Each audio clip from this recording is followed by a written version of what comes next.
Today we're going to talk about family annihilators, when one person destroys an entire family. How does family annihilation play out in real life? When a family disappears, at first, relatives call their phones. Friends check social media. Neighbors wonder why no one has left the house. Then investigators enter the home or discover the family somewhere else, and the case takes a horrifying turn. The person responsible was not a stranger who broke in. It was a member of the family.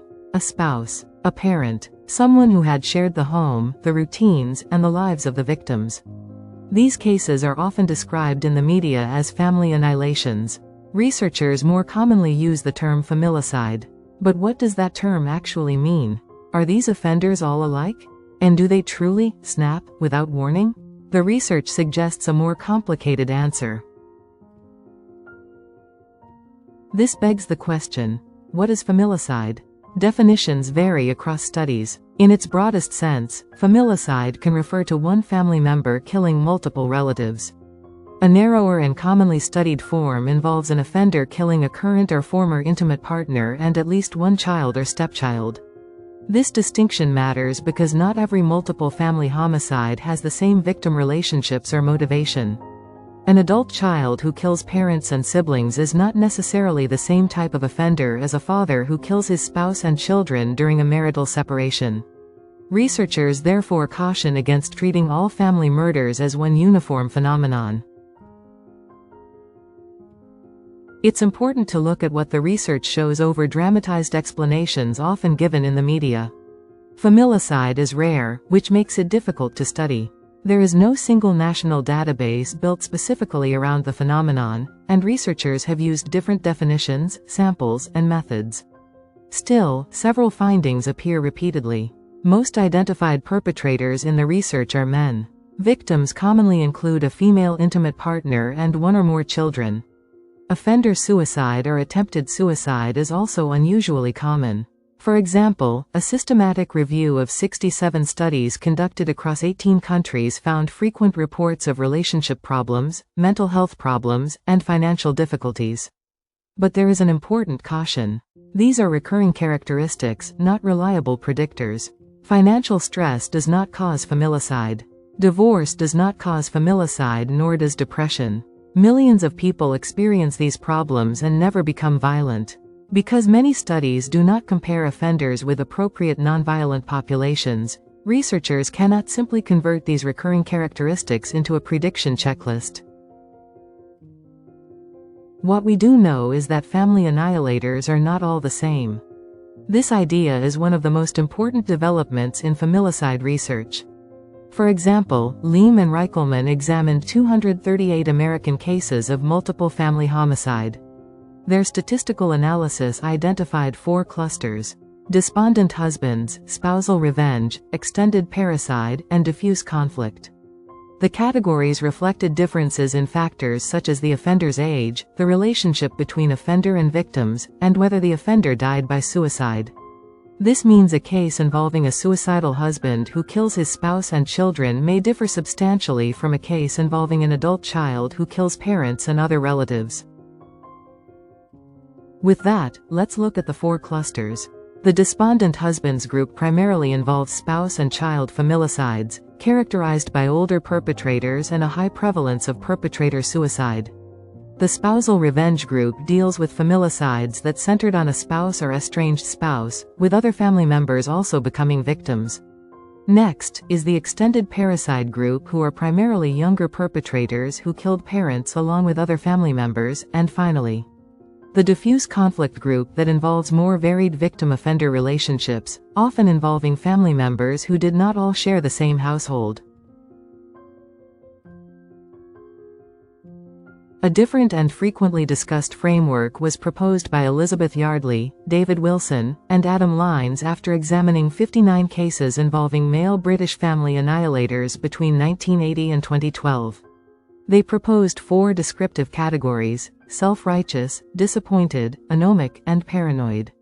These categories are often repeated online, but they need to be understood carefully. They came from an exploratory study based substantially on media reports. They are not clinical diagnoses, and they have not been established as a universal classification system. Still, they offer one way to think about the different narratives offenders may construct around their crimes. These 4 descriptive categories are described in the following ways. In the self-righteous pattern, the offender directs blame toward the intimate partner. The offender may see the breakup of the family as the partner's fault and use the children to inflict the greatest possible punishment. The underlying theme is not simply sadness over the loss of the relationship. It is grievance, entitlement, and retaliation. The disappointed offender believes family members have failed to meet a rigid personal, moral, cultural, or religious standard. The offender judges the family as having fallen short of an idealized expectation. For the anomic offender, economic success and family identity are closely connected. The offender may view himself as the provider and the family as a reflection of his financial status. When employment, money, or social standing collapses, he may perceive the family itself as no longer sustainable. The paranoid pattern involves a belief that the family must be protected from an external danger. The perceived threat may involve the legal system, child protection authorities, other people, or an imagined catastrophe. In some cases, this belief may be associated with severe mental disturbance. But mental illness should not be assumed merely because a crime is difficult to comprehend. Contemporary discussions increasingly examine familicide in relation to domestic violence and coercive control. In some cases, the murders occur when an intimate partner separates, announces plans to leave, seeks custody, or otherwise challenges the offender's control over the family. Separation does not create the violence.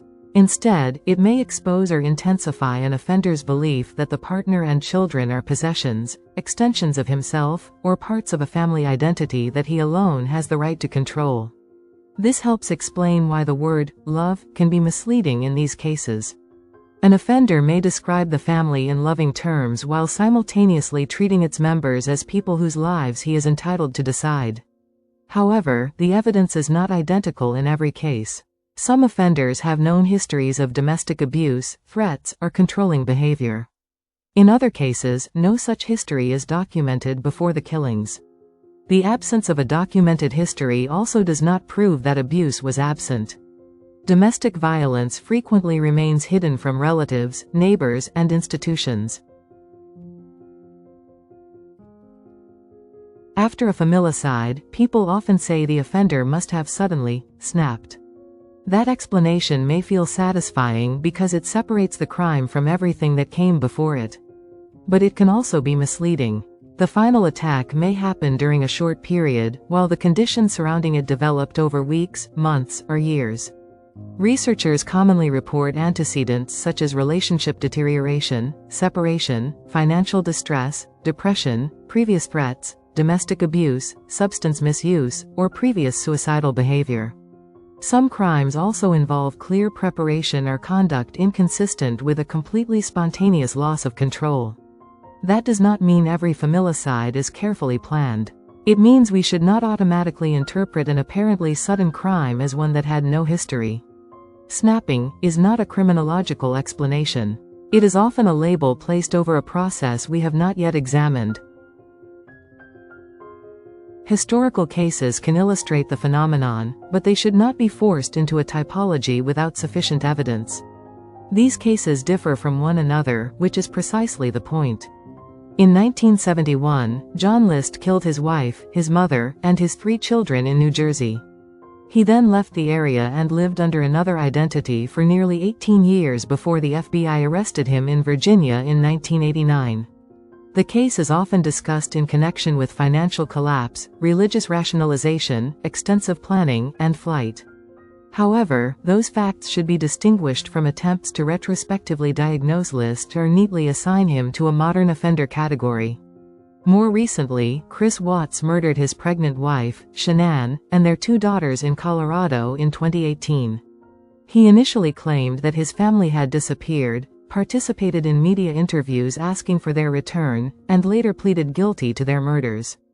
The case involved marital deterioration and an extramarital relationship, but those facts alone do not explain the murders. Millions of people experience affairs, divorce, and failing relationships without becoming violent.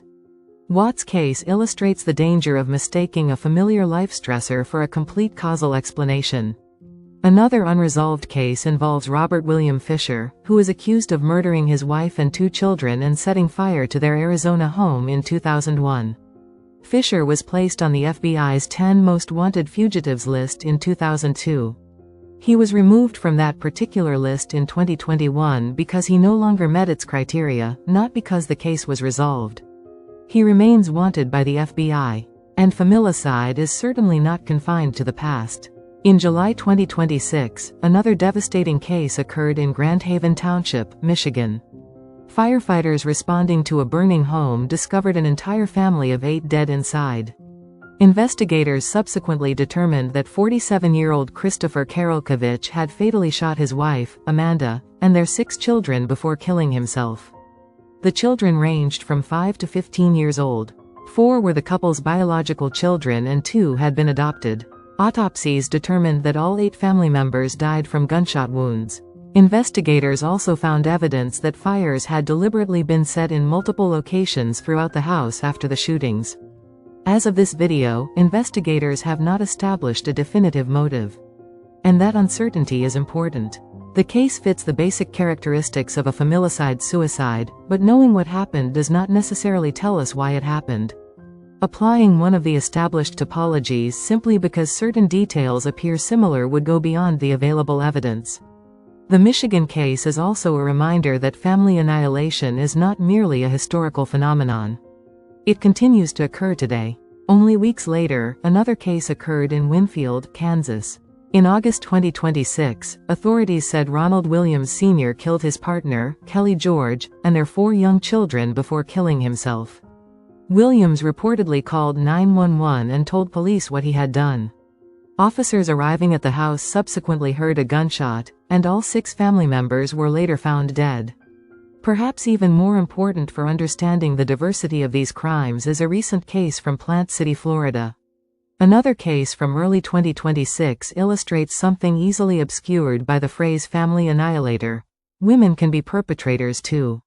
In May 2026, Haley Dempsey killed her mother and 2 of her 3 young daughters before killing herself, according to the conclusion of a months-long police investigation released in August. Police also concluded that she fired at her surviving 2-year-old daughter but missed. The investigation is important because initial circumstances did not immediately reveal what had occurred. Dempsey's husband was investigated and ultimately ruled out as the perpetrator.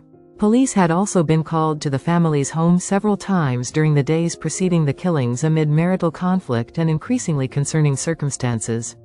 Authorities have not established a definitive motive, and that distinction matters. It would be tempting to take those circumstances and construct a psychological explanation after the fact. But responsible criminological analysis separates what investigators actually know from what outsiders believe an offender must have been thinking. While men overwhelmingly predominate in the familicide literature, female-perpetrated family killings clearly do occur, and their circumstances may differ from the patterns most commonly identified among male offenders.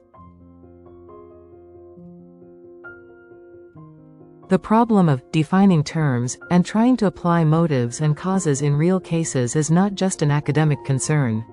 It resonates in our justice system, and a recent case demonstrates why definitions matter just as much.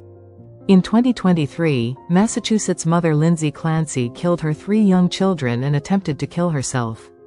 Her criminal trial is underway in 2026, with prosecutors and defense attorneys presenting sharply different interpretations of her mental state and criminal responsibility. The defense argues that Clancy was suffering from severe postpartum psychiatric illness, while prosecutors contend that the killings were deliberate and that she remained legally responsible for her actions. Because Clancy did not kill her spouse, her case does not meet the narrower spouse and child definition of familicide used in much of the research. It is more accurately classified as multiple filicide. And that distinction is important. Family annihilation, familicide, intimate partner homicide, filicide, parricide, and familicide-suicide sometimes overlap, but they are not interchangeable terms. These cases differ enormously from one another. John List fled and remained hidden for almost 18 years. Chris Watts initially constructed a false narrative that his family was missing. Robert Fisher remains a fugitive. Some familicide offenders immediately die by suicide. Some surrender. Some attempt to conceal the crime. Some kill spouses and children. Others kill members of an extended family. And although the overwhelming majority identified in familicide research are men, some perpetrators are women. That variation is precisely why researchers caution against searching for a single, family annihilator personality. There isn't one. So, what's the bottom line? Family annihilators are often portrayed as incomprehensible monsters who suddenly destroy an otherwise ordinary family. The reality is both less simple and more unsettling. There is no single offender profile. There is no universal motive. And there is no checklist capable of predicting every case. What research does reveal is a recurring intersection of intimate partner conflict, control, grievance, family identity, psychological disturbance, financial or social crisis, and, very often, suicidal behavior. Those factors should never be treated as excuses. They are pieces of an explanation. And explanation matters because calling an offender evil, crazy, or someone who simply snapped may express our horror, but it does little to help us understand how the violence developed. The purpose of criminology is not to make these crimes less disturbing. It is to look beyond the headline, examine the patterns, and ask whether better understanding might help identify danger before another family is lost. I hope you found this information useful. For those interested, references have been provided in the description below, and, as always, remember to subscribe to CrimSavvy for more updates and insights about criminal justice and criminology. It's free.